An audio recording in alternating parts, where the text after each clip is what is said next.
मम्मा वो पेंडू सा है, मैंने उससे शादी नहीं करनी। अफशा अपनी माँ से कह रही थी।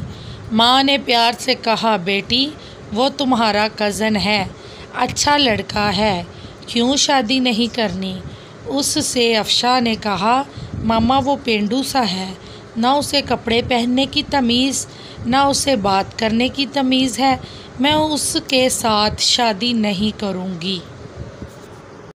मैं तो कुछ ना कहने वाला। अफशा ने जब देखा इसकी शादी सारम से कर रहे हैं, अफशा ने खुदकुशी करने के लिए घर में पड़ी मेडिसिन की काफ़ी सारी टैबलेट खा ली। हॉस्पिटल गए, डॉक्टर्स ने मैदा वॉश किया, जान बच गई। अफशा ने अपनी माँ के सामने हाथ जोड़े, मम्मा मुझ पर रहम करो, मैं इस जाहिल इंसान के साथ नहीं रह सकती। सब कुछ एक जाहिल इंसान के हवाले हो गया। पहली रात थी। अफशा ने सारम को कहा, सारम तुम मुझसे शादी करना चाहते थे, शादी हो गई, लेकिन मुझसे दूर रहो। सारम ने मुस्कुराते हुए कहने लगा, ठीक है अफशा, आप इतना गुस्सा क्यों कर रही हैं। अफशा ने कहा, तुमने मेरी ज़िंदगी तबाह कर दी सारम। सारम ने एक डिब्बी खोली, उसमें चमकती हुई अंगूठी थी। सारम ने वो डिब्बी अफशा के सामने रखी और कहने लगा, अफशा यह गिफ्ट आपके लिए। अफशा ने अंगूठी उठाकर साइड पे रख दी और करवट बदल कर लेट गई, रोने लगी। सारम नौफल अदा करने लगा, फिर अफशा के पास लेट गया। यूं जिंदगी का सफ़र शुरू हुआ। अफशा का दम घुटने लगा सारम के साथ। सारम देखने में खूबसूरत था, बस ज़्यादा पढ़ा लिखा नहीं था, डिसेंट सा भी नहीं था। अफशा मॉडर्न सी लड़की थी। सारम सुबह उठते ही अफशा का माथा चूमता, फिर खुद नाश्ता बनाता। अफशा को गुस्सा आता, ये बंदा मुझे इम्प्रेस करने के चक्करों में है। अफशा जब सारम के हाथ का बना खाना खाती बहुत हैरान होती, इतना मज़े का खाना। सारम रात को थका हारा आता, अफशा बस खामोशी सी अपनी ज़िंदगी में गुम सी रहती, इसको कोई परवाह ना थी सारम की। सारम भी अफशा को कुछ ना कहता, घर आकर खाना बनाता, अफशा को खाना देता। अफशा पत्थर दिल थी शायद, घर की सफाई ना करती, कभी सारम के कपड़े ना धोती। सारम अपने काम खुद करता। साल गुजर रख गया। सारम अफशा की हर बेरुखी चूम कर बर्दाश्त करता। अफशा को यूं लगता था कि एक बुद्धू सा इंसान पल्ले पड़ गया। सारम चूँकि एक मर्द था, वो औरत पे हाथ उठाना मर्द की शान के ख़िलाफ़ समझता था, फिर उस पे हाथ उठाना जो हम सफ़र हो। सारम ने एक दिन कहा, अफशा तुम अपना ख्याल क्यों नहीं रखती। पागल, देखो रंग कितना धीमा पड़ गया तुम्हारे बाल देखो कितने रूखे से हो गए। सारम अफशा के पास बैठ गया। 1 साल के बाद सारम ने यूं अफशा को छुआ था। अफशा के बालों में ऑयल लगाने लगा। अफशा ने कहा, छोड़ दो मुझे सारम। सारम ने कहा, नहीं छोड़ूंगा। अफशा ने धक्का दिया, ऑयल सारम के ऊपर गिर गया। अफशा जाने लगी। उठकर सारम ने बाजू पकड़ा, पास बिठा लिया, मुस्कुराते हुए कहने लगा, अफशा मैं यूं ऐसे आपको नहीं देख सकता। अफशा ने कहा, मेरा बाजू छोड़ो सारम, मुझे दर्द हो रहा है। सारम ने पास बिठाया, ऑयल लगाना शुरू किया अफशा के सर में। अफशा के सर में ऑयल लगाया, फिर चेहरे पर स्क्रब करने लगा। अफशा खामोश बैठी रही। सारम ने मुस्कुराते हुए कहा, चड़ेल जाओ, अब शावर लेकर आओ और पिंक ड्रेस पहनो, मैं तुम्हारी फेवरेट बिरयानी तैयार करता हूँ। अफशा हैरान थी, इतनी बेरुखी पे भी इतना प्यार करता है सारम। अफशा शावर लेकर आई। आज चेहरे पे अजीब सी चमक थी।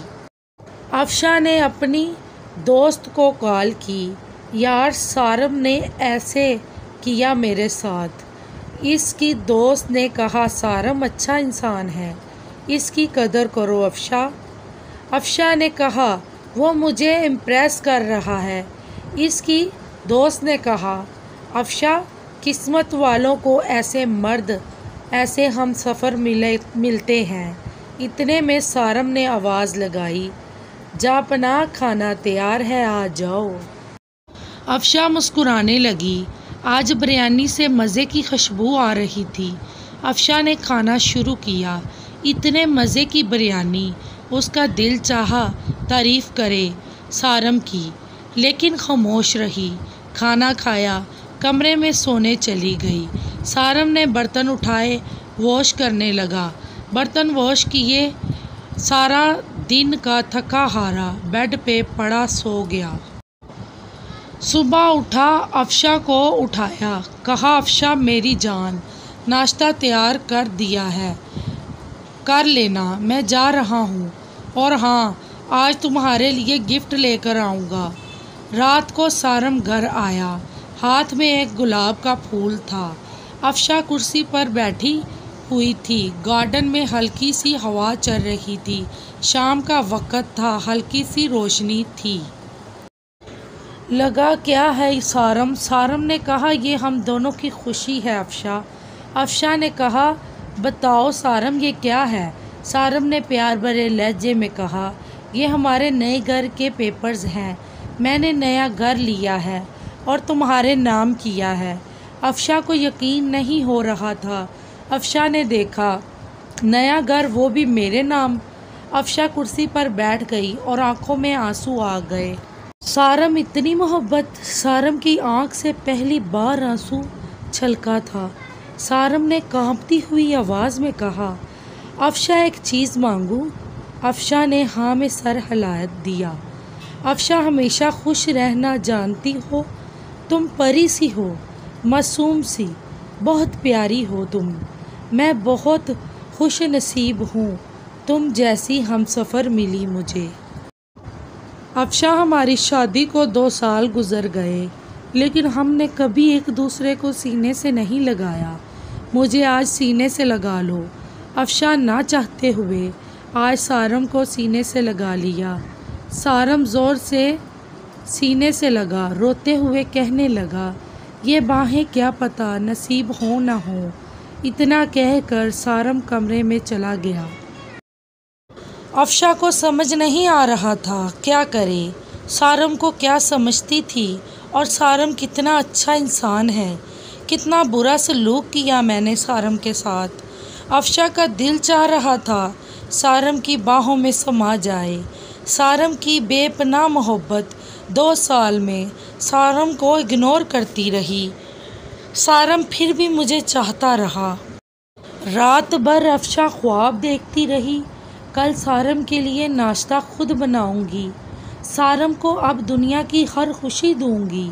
सारम को अब कभी उदास ना होने दूंगी।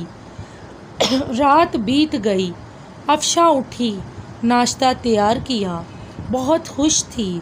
शावर लिया, सारम के उठने का इंतज़ार करने लगी। काफ़ी टाइम गुजर गया, सारम ना उठा।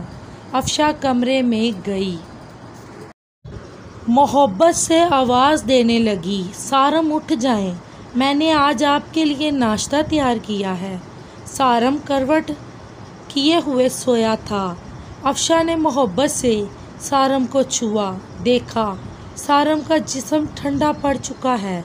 अफशा ने आगे बढ़कर देखा, सारम के बिस्तर पर खून पड़ा था, मुंह पे खून लगा हुआ था। अफशा चीखने लगी। अफशा ने रोते हुए कहा, क्या था सारम को? डॉक्टर ने एक आह भरी और कहने लगा, सारम को पिछले 1.5 साल से ब्लड कैंसर था। शायद इसका ख्याल रखने वाला कोई नहीं था।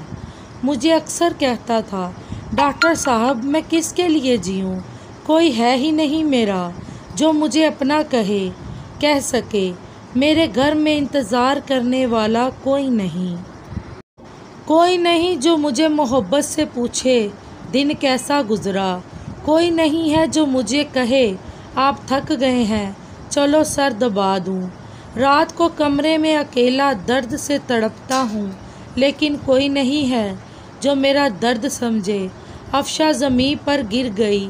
सारम ये क्या कर दिया तुमने सारम, मुझे माफ़ कर दो सारम। मैं पागल हो गई थी सारम, ना जाओ मुझे छोड़कर। सारम मैं मर जाऊंगी। सारम तुम्हारे बिना।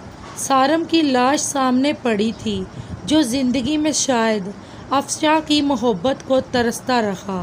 अफशा सारम के चेहरे को हाथों में लिए चीख चीख कर रो रही थी, लेकिन शायद कि अब मोहब्बत का वक़्त ख़त्म हो चुका था। सारम हमेशा के लिए आज़ाद कर गया था अफशा को। कातिब तो बस इतना कहता है, किसी के जज्बात से मत खेलो, किसी को इतना ना सताओ कि वो मर जाए। अपने हम सफ़र को सीने से लगाओ, एक दूसरे को गाली देने की बजाय एक दूसरे को चूम लो। अनाह में मोहब्बत के लम्हों को ना जला देना। छोटी सी ज़िंदगी है, न जाने कब बिछड़ जाएं। जब मौत आ घेरे मोहब्बत बांटते रहो। किसी के मरने के बाद पछतावे से अच्छा है किसी को ज़िंदगी में ही सीने से लगा लो।